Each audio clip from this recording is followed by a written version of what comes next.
Tire ta caisse de là, toi. On veut des frites. Alors, tu la bouges, oui?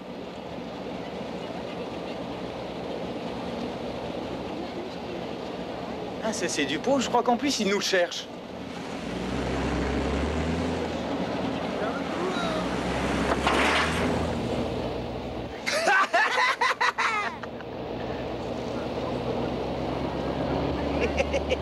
Allez, tire-toi! Va te rhabiller, connard! Ouais, le salaud! Hé, arrête!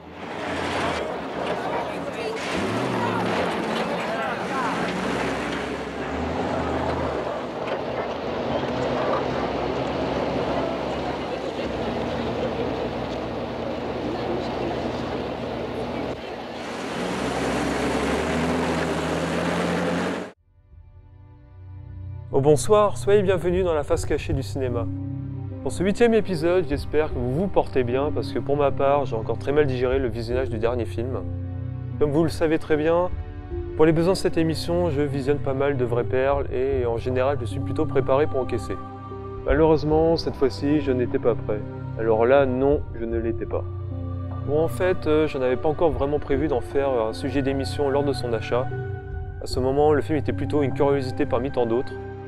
Son scénario était plutôt intéressant et son casting plutôt alléchant. Et son réalisateur avait déjà su se faire remarquer à maintes reprises.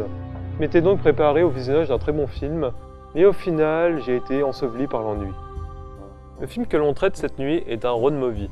C'est un genre que j'affectionne particulièrement depuis ma plus tendre enfance pour divers classiques, tels que Easy Rider ou encore Point Limit Zero. Et également avec la quadrilogie Mad Max de Miller ou encore Duel de Spielberg. La liste est extrêmement longue. Mais le film est loin de tout ça. Ce soir, nous regardons Gladiator, non pas le film de Ridley Scott avec Russell Crowe, mais le téléfilm d'Abel Ferrara.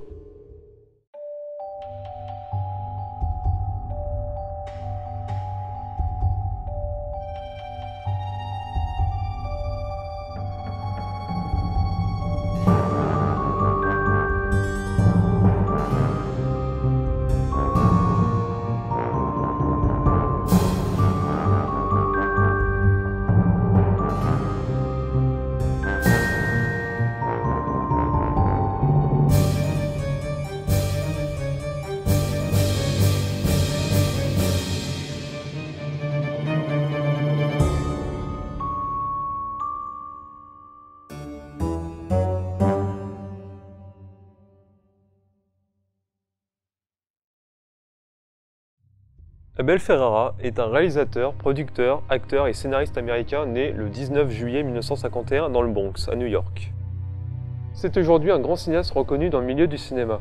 Il a remporté un bon nombre de récompenses et aussi beaucoup de nominations. Depuis sa plus tendre enfance, Abel Ferrara est passionné par les histoires et le cinéma. Âgé de 25 ans, il écrit déjà plusieurs scénarios pendant ses cours et commence à réaliser très rapidement divers petits films amateurs, voire pornographiques. Arnaud Baudry, si tu passes par ici, je compte sur toi pour faire le sujet d'une émission. L'année suivante, Abel Ferrara signe son premier film avec Driller Killer et se fait ainsi remarquer par William Friedkin, un grand cinéaste américain déjà connu pour L'Exorciste. L'Exorciste venait de sortir 6 ans plus tôt et fut nommé à 10 reprises aux Oscars. William Friedkin avait donc une solide réputation et a pu facilement convaincre la Warner Bros. De produire son deuxième film. Ainsi, Abel Ferrara continue sa carrière avec un budget plus élevé pour chaque film. Dans l'ensemble, il tourne plusieurs drames policiers et s'entoure d'acteurs tels que Christopher Walken ou encore Harvey Keitel. Il tourne ainsi un bon nombre de films avec ces deux acteurs, des titres comme King of New York, Nos funérailles ou encore Bad Lieutenant, que je vous recommande tous les trois. Aujourd'hui, bien que moins acclamé par la presse, Abel Ferrara continue tout de même son petit bout de chemin. Pour les besoins de cette émission, nous allons nous intéresser à son deuxième téléfilm, sorti en 1986. Soit un an après le troisième Mad Max. On aura beau me dire n'importe quoi sur ce troisième film, la scène avec le train paraît extraordinaire face à la totalité de Gladiator.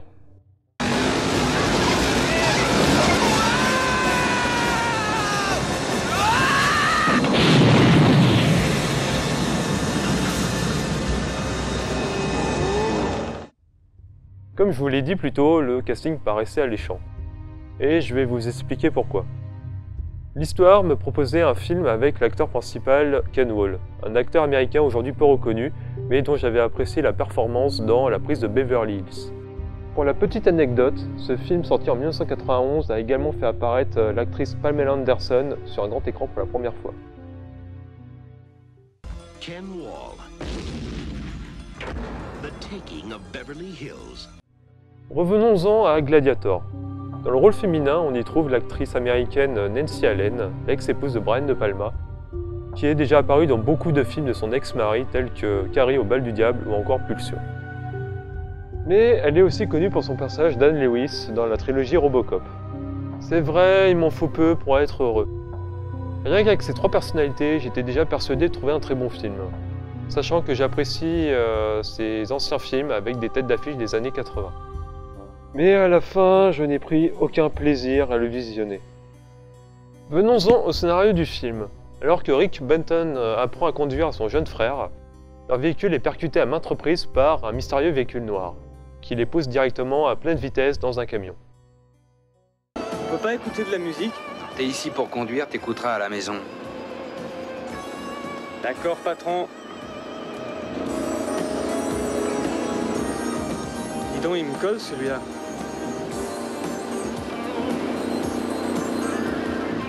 Ralentis, t'as qu'à le laisser te dépasser. Merde! Mais qu'est-ce qu'il faut que je fasse? Rien, t'affole pas, continue comme ça et regarde bien la route, pas de panique.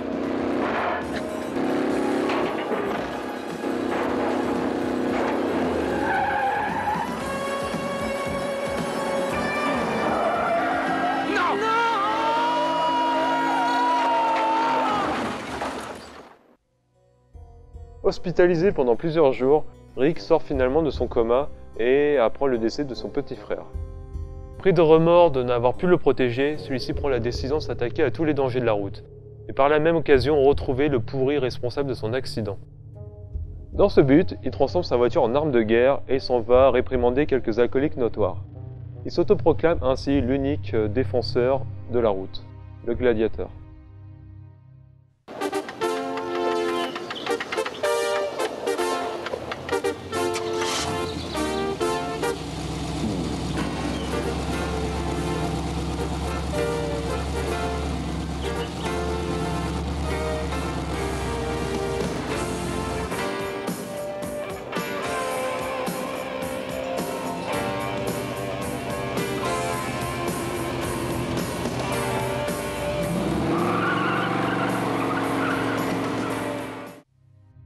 Quand j'ai visionné le film, je m'attendais déjà à de puissants impacts de carrosserie.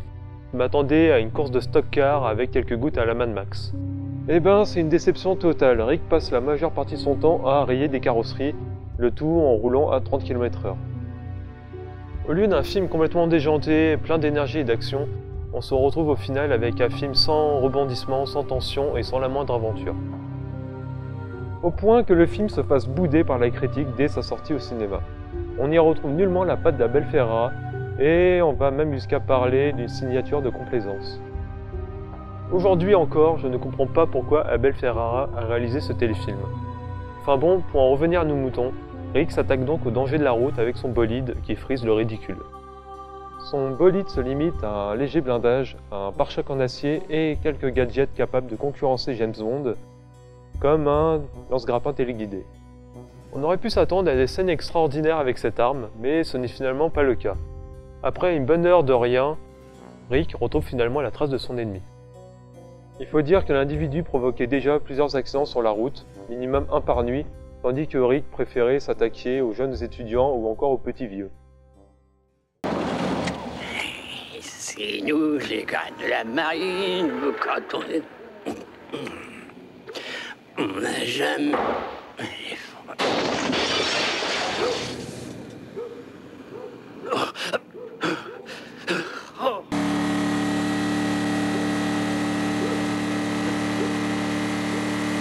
Mais arrêtez!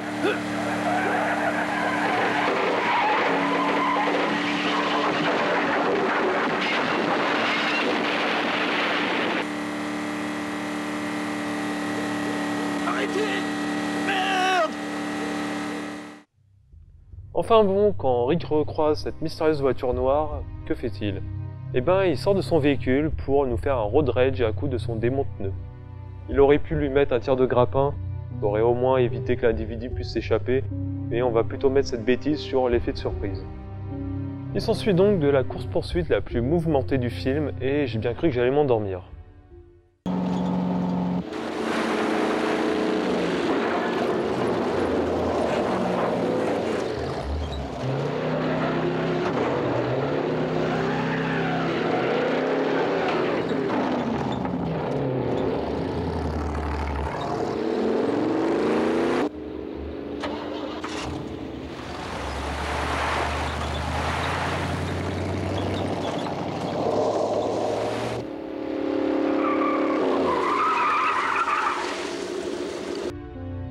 Alors, conclusion. Eh bien, je pense qu'on peut dire que ce film est haïssable pour l'ennui qu'il procure. On n'y trouve pas la moindre excitation, on n'y trouve pas non plus la moindre énergie, et ce n'est pas bon pour ce type de film. On devrait s'attendre à des poursuites furieuses, à des cascades extraordinaires, et aussi des impacts à faire grincer les dents, et surtout à une sensation de vitesse omniprésente, comme le faisait si bien Hot Limit Zero. Là, dans le film, on ne ressent absolument rien, et c'est plutôt dommage. L'histoire est plutôt intéressante, mais ils n'ont pas su développer la relation entre les personnages ni leur psychologie. Pour ma part, je vous recommanderais plutôt le film Highwaymen, sorti en 2004, pour son scénario très similaire. C'est pas un film extraordinaire, mais il est 100 fois plus intéressant que Gladiator. Et voilà, ce sera tout pour cette nuit. J'espère que cet épisode vous aura plu. Pour ma part, je vous retrouverai sûrement dans un prochain épisode de La Face Cachée du cinéma. Et nous laissons cette fois-ci le mot de la fin à ce jeune Christopher Walken. Fichez-moi le camp. Allez! Et prends-le sur un autre ton. Ouais, à moins que tu cherches vraiment la merde, parce que si tu Écoutez! Ce parking est pour les consommateurs. Vous ne consommez pas, que je sache. Alors dégagez! Vous n'avez rien à faire ici. on va consommer. Je vais commencer par me faire ta tête.